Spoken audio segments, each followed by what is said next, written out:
Amen. Shalom, peuple de Dieu. Adorable Père, dans le nom de Jésus, nous disons merci pour ce temps d'opportunité que tu nous as donné d'écouter et de prier ensemble. Au nom de Jésus, nous avons prié. Amen. Oui, je voudrais parler sur la nouvelle naissance. Bien aimé, la nouvelle naissance, ce n'est pas l'idée de l'homme. Cette idée, cela vient de Dieu. Parce que après avoir créé les hommes sur la terre et les a dotés de l'intelligence, les a donné toutes les forces qu'il faut, Dieu a vu que l'homme est trop charnel. L'homme, tout ce que l'homme fait, c'est la chair domine. Il faut maintenant le changement de l'esprit, la régénération de son esprit. Il faut que sur le plan spirituel, il faut que l'esprit de l'homme change et que l'esprit de l'homme commence par communiquer avec l'esprit de Dieu. C'est très important.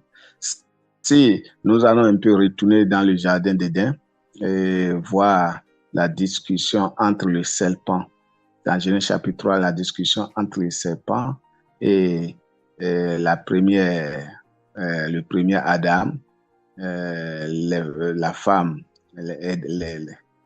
Yves, qui est dans le jardin. Vous voyez, le problème là, c'est parce que la chair a pris au-dessus de l'esprit de Dieu. La chair a pris au-dessus de l'esprit de Dieu, si bien que Dieu venait dans le jardin communiquer avec eux, parler avec eux, mais Ève ne se rend compte pas. Elle est restée tout en charnel de manière où quand l'ennemi est venu maintenant, l'a proposé quelque chose éphémère, quelque chose déjà, ce qu'elle est déjà, ce qu'on lui a proposé, ce qu'elle est en train de rechercher, elle est déjà la chose, vous voyez. Et c'est ça, Satan a utilisé cette stratégie pour la renvoyer ou bien renvoyer l'humanité de ses fortunes, du lieu original que Dieu l'a placé. Mais pourquoi? C'est parce que l'homme, l'esprit de l'homme n'est pas vraiment, ne communique pas ou bien n'est pas ouvrir à l'esprit de Dieu. Donc c'est pourquoi c'est facile à Satan de faire ce travail-là. Donc après cela, nous allons voir maintenant la discussion du thème dont nous sommes là maintenant, la discussion de Jésus lui-même avec Nicodème. Dans Jean chapitre 3, du verset 3 au 8e verset, la discussion, qu'est-ce qui s'est passé là, etc. Parce que Jésus, le Seigneur a vu que non, ce n'est pas ça. Ce n'est pas l'homme que moi-même je veux. Ce n'est pas ma pensée et la pensée que j'ai. Et j'ai créé les hommes et j'ai mis les hommes sur cette planète. Et je voudrais qu'ils dominent. Je voudrais qu'ils soient vraiment le petit Dieu, l'ambassadeur de la terre. Que l'homme soit la solution. Vous voyez, autour, hein, c'est que l'homme est la solution si les gens, si il y a des problèmes, c'est l'homme qui doit être vraiment la solution.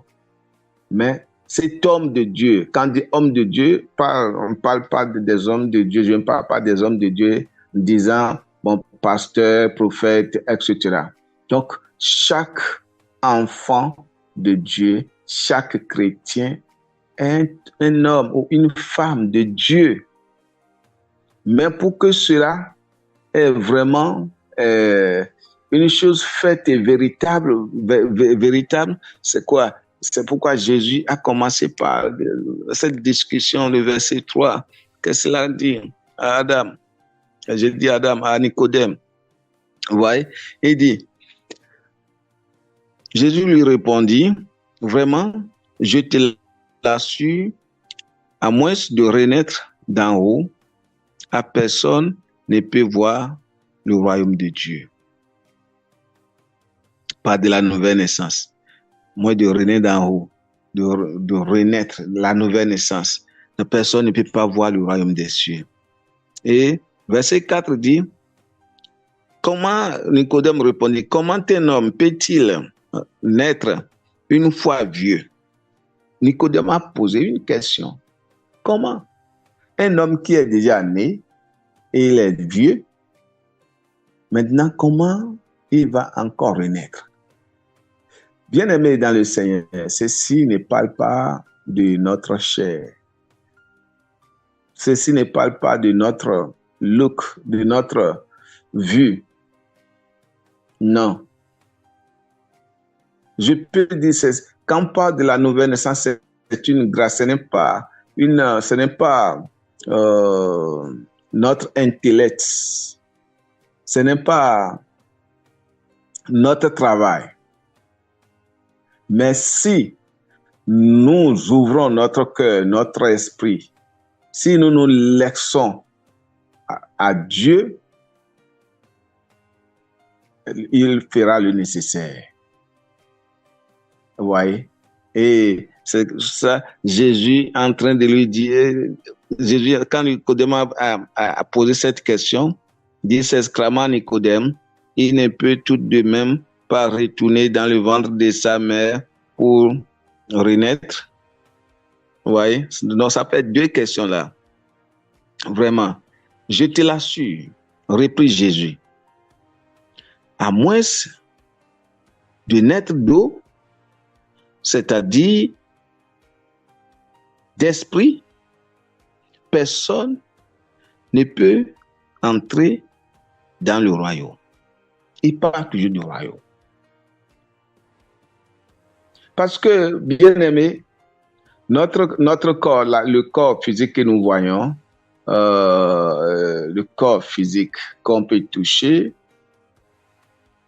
ce corps, les dernières heures, la dernière minute de chaque personne sur la terre, ce corps est terrestre, c'est charnel, ça va rester terrestre, c'est du sable, ça va retourner dans le sable. Mais quand on retourne dans l'origine, lorsque Dieu a façonné l'homme, lorsqu'il a fait l'homme, avec tout, la Bible dit, il a respiré son esprit. Il a mis son esprit dans l'homme. Et l'homme est devenu quoi? Un être vivant. L'homme est devenu un être vivant. Alors, cet esprit que Satan a pollué, et Satan a pollué, a salié et a fait tout pour que cela ne réside pas dans ce corps que Dieu a donné à l'homme. Et ça fait que dans le passé, dans le jardin, l'Esprit de Dieu est chassé en nous. Maintenant, il faut la régénération de notre esprit. Il faut la sanctification. Il faut renaître. Et nous ne pourrons pas, bien-aimés, faire ça sans que nous n'étions pas dans la parole de Dieu. Donc nous devions être constamment dans la parole. C'est très important. Et lorsque nous sommes toujours dans la parole, bien-aimés, la grâce de Dieu nous accompagne et Dieu nous ouvre le chemin. Parce que quand on parle de la nouvelle naissance, ce n'est pas notre force, c'est une œuvre de Dieu. C'est une œuvre de l'Esprit Saint. C'est une œuvre, c'est un travail de l'Esprit Saint. Dans la vie de chaque personne, chaque femme, chaque homme qui cherchait Dieu, qui veut vraiment savoir qui est Dieu, doit s'approcher de Dieu par l'Esprit et non pas par la chair. Doit s'approcher de Dieu. C'est pourquoi dans Jean chapitre 4, je crois, verset 24, dit, ceux qui doivent adorer Dieu doivent l'adorer dans l'esprit et dans la vérité. Nous n'allons pas l'adorer dans la chair, non. Oui, il nous a donné la chair pour qu'on puisse s'identifier, on peut savoir que voilà telle personne, etc. Pour qu'on sache qui est qui. Mais en nous, il y a l'Esprit de Dieu. En nous, il y a un esprit. Donc, si cet esprit n'est pas connu la régénération, si cet esprit n'est pas né de nouveau, c'est de là où, vous voyez, les gens se disent chrétiens, mais ils continuent de fumer la cigarette. Ils se disent chrétiens, mais ils continuent de se droguer, de passer des boîtes de nuit et boîtes de nuit. Pourquoi? Parce que l'Esprit de Dieu qui donne la crainte de Dieu, qui fait que, la Bible dit que l'Esprit de Dieu nous enseigne tout, qui fait que ce que vous faites, vous-même, vous savez que ce que je viens de faire est mauvais. Et lorsque ce que tu viens de faire est mauvais et que l'Esprit de Dieu te convainc, qu'est-ce qu'on fait, bien-aimé?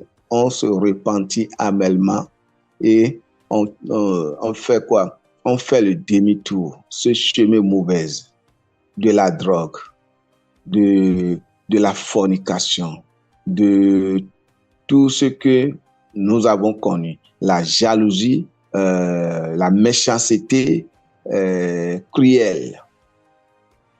Donc, parce que nous avons l'Esprit de Dieu en nous, nous sommes nés de nouveau, il y a l'amour, il y a plein de dons de l'Esprit Saint maintenant qui va commencer par se manifester en nous.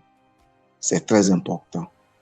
Donc, et si nous ne sommes pas vraiment nés de nouveau, si nous n'avons pas cette nouvelle naissance, ça serait difficile, bien-aimé, très difficile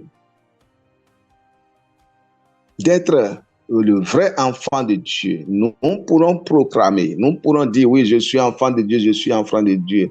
Est-ce que vraiment tu es enfant de Dieu?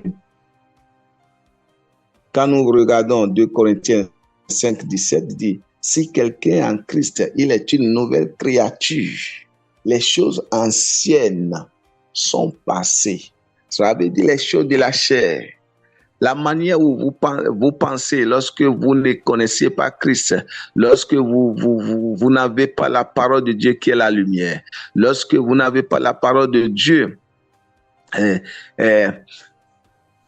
qui est une alme, qui est un feu, lorsque vous n'avez pas cette parole qui est l'Esprit de Dieu, lorsque vous n'avez la manière, vous savez, on pensait dans le monde, on pensait comme le monde, on fait comme le monde, on s'habille comme le monde, on parle comme le monde. Maintenant que nous sommes nés de nouveau, ce n'est pas que notre corps qui a connu quelque chose, mais notre esprit a un changement. Notre esprit a un changement. Voilà. Bien-aimé, lorsque votre esprit a vraiment de changement, cela accompagne maintenant le physique, cela accompagne maintenant le challenge, cela transforme maintenant le corps. C'est pourquoi quand on dit, mais telle personne, je le connaissais avant, maintenant, cette dernière année, il a vraiment changé. Et changé comment? Positif. Il n'était pas le drogué d'hier, il n'était pas l'ivrogne d'hier, il n'était pas la méchante d'hier. Il a changé parce que je les connaissais. Bien aimé, ce n'est pas la force de la personne, c'est l'Esprit de Dieu. L'Esprit de Dieu. L'Esprit de Dieu. L'Esprit de Dieu, c'est cet esprit qui fait toutes choses en nous. C'est pourquoi Paul dit dans sa parole, je peux tout par celui qui me fortifie. Il n'a pas dit je peux tout par ma force. Il n'a pas dit je peux tout parce que je connaissais. Il n'a pas dit je peux tout parce que je suis éduqué. Je peux tout par celui qui me fortifie. Bien-aimé, tu peux laisser la carambuse par celui qui te fortifie. Tu peux laisser la méchanceté par celui qui te fortifie. Tu peux laisser tout ce que tu faisais de nouveau, de mauvais plutôt, tout ce que tu faisais de mauvais, tu peux laisser parce qu'il y a quelqu'un là qui te dit non, stop, arrête, ne fais pas ça, c'est du mauvais, ça va te tuer. Il est là. Il est là. Il est là, il est à côté de toi. Beaucoup de gens pensent que quand nous sommes rentrés dans une église ou bien quand on prie, déjà nous sommes nés de nouveau. Non, bien-aimé, non. Si tu as vraiment rencontré le Christ, si tu as vraiment rencontré l'Esprit de Dieu, bien-aimé, personne ne te dira de changer de certaines choses dans ta vie, certains styles, certains systèmes, certaines manières de faire dans ta vie, que tu vas, le Seigneur, lorsque le Seigneur te rencontre, bien-aimé, oh, tes genoux vont secouer sur la terre en lui disant merci. Merci Dieu parce que vraiment, tu as changé ma vie. Merci pour tes bienfaits dans ma vie. Merci parce que tu te vois hier. Qui es-tu hier? Comment ta vie d'hier, comment tu te comportes? Ta vie d'hier, c'est de l'échec. Ta vie d'hier, c'est un problème. Ta vie d'hier, c'est des difficultés. Ta vie d'hier est comparée à celle d'aujourd'hui.